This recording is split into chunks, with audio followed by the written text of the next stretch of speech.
வீட்டுக்காரர் வேலைக்கு போகக்கூடாதுன்னு சொல்லிட்டாரா? எந்த பிரச்சனையும் இல்லைங்க.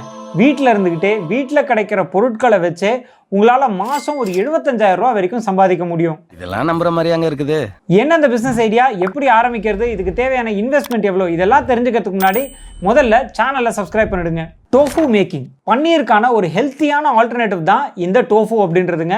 இதை சாப்பிடும் போது கஸ்டமர் ஹெல்த்தியா இருப்பாங்க, நீங்க வெல்த்தியா இருப்பீங்க. கஸ்டமர் ஹெல்த்தியா இருப்பாங்க, நீங்க வெல்த்தியா இருப்பீங்க. கவிதை மாதிரி இருக்குதுல்ல?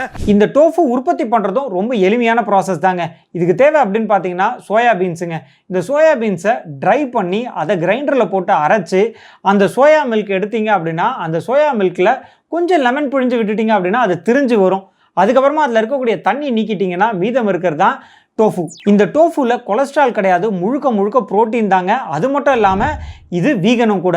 இதுக்கு தேவையான எக்யூப்மெண்ட்ஸ் அப்படின்னு பார்த்தீங்கன்னா கிரைண்டர், கொஞ்சம் பாத்திரங்கள், இது மட்டும் இல்லாமல் அந்த திரிஞ்சு வரக்கூடிய பாலை புழியறதுக்கான ஃபில்டர் கிளாத். மொத்த இன்வெஸ்ட்மெண்ட் அப்படின்னு பார்த்தீங்கன்னா ஒரு 20,000 ரூபாயிலிருந்து 25,000 ரூபா தாங்க. இது ப்ராப்பராக பேக் பண்ணி பக்கத்தில் இருக்கக்கூடிய சூப்பர் மார்க்கெட்ஸ், கடைகள், அதே மாதிரி நம்ம ஏரியாவில் இருக்கக்கூடிய மக்களுக்கு சப்ளை பண்ணாலே மாதம் 75,000 ரூபா லாபம் கன்ஃபார்ம். இதுக்கப்புறம் ஹஸ்பண்ட் வேலைக்கு போக வேண்டாம்னு சொன்னாலுமே கவலைப்பட மாட்டீங்கன்னு நினைக்கிறேன்.